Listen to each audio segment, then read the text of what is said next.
এরকম একটা জামানা ছিল, যে জামানার মাঝখানে বিশ্ব নবীজি যখন 570 খ্রিস্টাব্দে যখন দুনিয়ার মাঝখানে মক্কা নগরীকে যখন মক্কার জমিনে বিশ্ব নবীজি যখন আব্দুল্লাহর ঘরে আমিনার কোলে যখন জন্মগ্রহণ করলেন, নবীজি দুই চক্ষু যখন মেলে দেখলেন পৃথিবী জমিনের মাঝখানে হত্যা লীলা এবং কি বড় বড় তা দিয়ে পৃথিবীর জমিনটা একেবারে ভরে গেছে। কোনো ইনসান নাই, নিরাপত্তা নেই, মুসলিমের কোনো অস্তিত্ব নেই এবং কি কোনো মানুষের অস্তিত্ব নেই।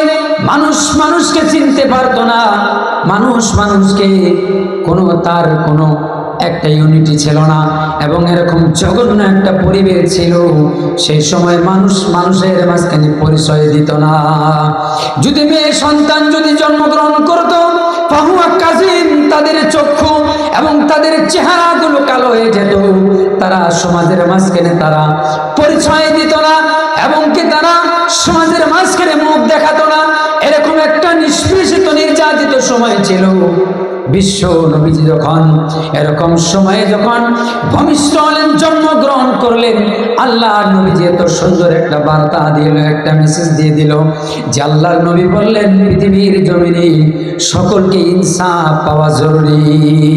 আল্লাহর নবী সমস্ত বরকত নিয়ে চলে আসলেন, সমস্ত ইনসাফ নিয়ে চলে আসলেন, সমস্ত সুন্দর পরিবেশ নিয়ে চলে আসলেন, এত সুন্দর গঠনমূলক চরিত্র নিয়ে পৃথিবীর জমিনে বিশ্ব নবী অবস্থান করলেন। এই পরিবেশ আল্লাহর নবী জন্মগ্রহণ করে সারা পৃথিবীকে আল্লাহর নবী এত সুন্দর পরিবেশ দিলেন, যে পরিবেশ পেয়ে আজ অবধি আমরা দেখতে পারতেছি কত সুন্দর মানুষ চলাফেরা করছে। আমার ভাইয়েরা, এখন দেখা যাচ্ছে ওই জাহিলিয়াতের যুগের থেকে এখন নিকৃষ্ট যুগ চলছে। এরকম যুগ চলছে যে যুগের মাঝখানে পৃথিবীর জমিনে অন্যায় অত্যাচার কম হচ্ছে না, নিষ্পেষিত নির্যাতিত কম হইতেছে না, সমস্ত কিছু আমাদের মাঝখানে জায়গা নিয়েছে। যত অন্যায় কাজ রয়েছে, যত অবৈধ কাজ রয়েছে, সমস্ত কিছু আমাদের মাঝখানে জায়গা নিয়েছে। আমার ভাইয়েরা, যতক্ষণ পর্যন্ত এগুলো নবীজির যে আমরা উম্মত হিসেবে যেভাবে আমরা পরিচয় দিয়েছি, বিশ্ব নবীজি আমাদেরকে যে বার্তা দিয়েছে, আমাদেরকে যেভাবে মেসেজ দিয়েছে, ওই কথা যতক্ষণ পর্যন্ত আমরা আমল না করব, ততক্ষণ পর্যন্ত পৃথিবীর জমিনে আমরা ইমানদার হতে পারবো না। আল্লাহ পাক 18 নম্বর পড়ার মধ্যে সূরা নূরের ভিতরে আল্লাহ পাক সূরা মুমিন এই আয়াতটা নাজিল করলেন, সূরাটা নাজিল করলেন। ওখানে আল্লাহ পাক মুমিনদের বৈশিষ্ট্যের কথা বলেছে। কারা কারা মুমিন, পৃথিবীর জমিনে কারা মুমিন হবে, আল্লাহ পাকের জান্নাত কে পাবে এবং কি আল্লাহ পাক কাদেরকে জান্নাত দিবে, কে প্রকৃতিক মুমিন হবে, আল্লাহ পাকের কে প্রকৃতিক যারা উম্মত হবে, ওই মানুষগুলোকে আল্লাহ রাব্বুল আলামিন কথাগুলো কোরআনের জমিনে, কোরআনের ভিতরে আল্লাহ রাব্বুল আলামিন বিবরণ দিয়েছে। মুমিনের ভিতরে মুমিনের বৈশিষ্ট্য কি কি হবে, মুমিন কারা হবে, এই কথা আল্লাহ পাক সেই মুমিন সূরা মুমিন যে আছে আর মাঝখানে আল্লাহ পাক জানিয়ে দিল। কিন্তু যেই সূরার মাঝখানে যেগুলো মুমিনের বৈশিষ্ট্যের কথা আল্লাহ বলেছে, যেগুলো স্তরের কথা বলেছে, ওই কথাগুলো, ওই বৈশিষ্ট্যগুলো, স্তরগুলো আমাদের মাঝখানে নেই। যতক্ষণ পর্যন্ত আমরা সেই নবীজির চরিত্রগুলো আমাদের মাঝখানে না আসবে, নবীজি যেগুলো আমাদেরকে আদেশ করেছেন ওগুলো যতক্ষণ পর্যন্ত আমরা না মানব, ততক্ষণ পর্যন্ত আমরা পৃথিবীর জমিনে কামিয়াবি হতে পারবো না এবং কি পরকালেও আল্লাহ আমাদেরকে কামিয়াবি দিবে না। দেবে?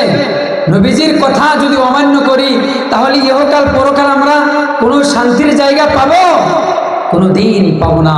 এই দুনিয়ার থেকে তো একদিন যেতে হবে, এটা তো আমাদের জানা আছে। না যাব না, না যাব না, এই দুনিয়ায় থাকবো, যেতে হবে আমাদের।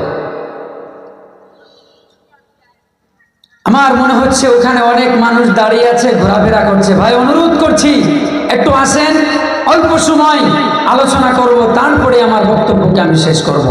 অনুরোধ করছি ভাই, হাত জোর করে আপনারা আসেন। যে যুবক ভাইগুলো ঘোরাফেরা করছেন, রাস্তাঘাটে আছে, একটু দয়া করে মেহেরবানি করে পবিত্র মাহফিলের মাঝখানে বসেন। নিশ্চয়ই আল্লাহ পাক এখানে যারা বসবে তাদেরকে নাজাতের ঘোষণা আল্লাহ পাক দান করেছে। আল্লাহ তাদেরকে নাজাত দিবে। আমার ভাইরা, আল্লাহ পাক দুনিয়ার থেকে যে আমাদেরকে নেবে এই কথা আল্লাহ জানিয়ে দিয়েছে। আল্লাহ পাক বলেছেন, আমা মিন দাব্বাতিন ফিল আরদি ইল্লা আলাল্লাহি রিজকুহা। এই পৃথিবীর জমিনে যত মাখলুককে আমি সৃষ্টি করেছি, পৃথিবীতে কত মাখলুক সৃষ্টি করেছি আমরা জানি না, মানব সম্পদ জানতে পারে না। আল্লাহ পাক বলেছেন, আমা মিন দাব্বাতিন ফিল আরদি, জমিনে যত ধরনের মাখলুক আল্লাহ পাক সৃষ্টি করেছেন। আপনি যদি কোন সমুদ্রের মাঝখানে চলে যান, কত ধরনের মাখলুক আল্লাহ সৃষ্টি করেছে। সেই পানির মাঝখানে, সমুদ্রের মাঝখানে কত ধরনের মাছ রয়েছে। এক এক ধরনের মাছ এক এক ধরনের কোয়ালিটি রয়েছে। যদি বোয়াল মাছ রয়েছে, বাগার মাছ রয়েছে, এরকম ইলশা মাছ রয়েছে, নানান ধরনের মাছের কোয়ালিটি আলাদা আলাদা ধরনের। এরকম কত ধরনের মাছ আল্লাহ পাক সেই পানির মাঝখানে আল্লাহ সৃষ্টি করে দিয়েছে। মাছ এক ধরনের, কত ধরনের মাছ হয় না? আপনি কোনো সময় চিন্তা ফিকির করেছেন, গবেষণা করেছেন? মাছ কত ধরনের যে মাছ আল্লাহ পাক সমুদ্রের মাঝখানে সৃষ্টি করেছে, কেউ জানে না। সমুদ্রে কত জিনিস রয়েছে।